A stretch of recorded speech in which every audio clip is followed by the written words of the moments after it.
نے دیکھا کہ اس ثانیے کو ڈسکس کرنے کے بجائے ایک ذاتی کلیشز جو تھے وہ ڈسکس کیے جا رہے تھے. خواجہ صاحب الزام لگا رہے تھے P T I per, P T I کی طرف سے الزام آ رہا تھا ان کی دوسری سائڈ پر. کس طرح سے دیکھتے ہیں آپ کہ اگر یہی حالات رہے تو یہ سانحات تو بڑھتے جائیں گے؟ نہیں, میں ہمیشہ یہی کہتا ہوں کہ آج ہمیں ملک کی کوئی پرواہ نہیں رہی, ساری بات ذاتیات پہ آ گئی. اتنا بڑا سانحہ ہوا ہے, اتنے فوج کے لوگ شہید ہوئے ہیں, سویلین شہید ہوئے ہیں, اور یہ سے بھی بہت بڑا سانحہ ہو سکتا تھا. آپریشن کامیاب نہ ہوتا یا اس میں کوئی کمی رہ جاتی. اور یہ پوری دنیا کے سامنے ہماری ایک جگ ہنسائی سی ہے.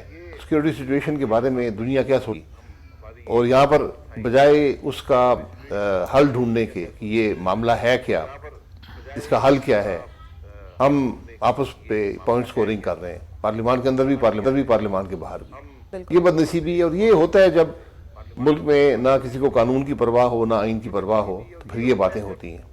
تو سر اس طرح تو اگر ہم آئین کی پرواہ بھی نہیں کریں گے, ملک کی پرواہ بھی نہیں کریں گے, تو بلوچستان میں تو ٹیررزم مزید بڑھے گا, اور وہ بلیم جو ہے وہ سارے کا سارا الٹیمیٹلی ہم پہ ہی آئے گا, ہماری گورنمنٹ پہ ہی آئے گا.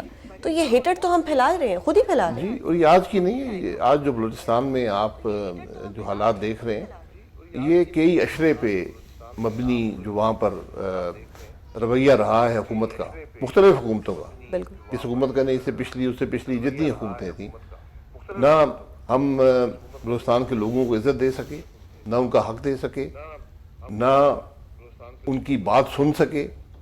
ہر الیکشن میں وہاں پر مداخلت ہوتی ہے, ان کی نمائندگی نہیں ہوتی, اور پھر کرپشن حد درجے وہاں بڑھی ہوئی.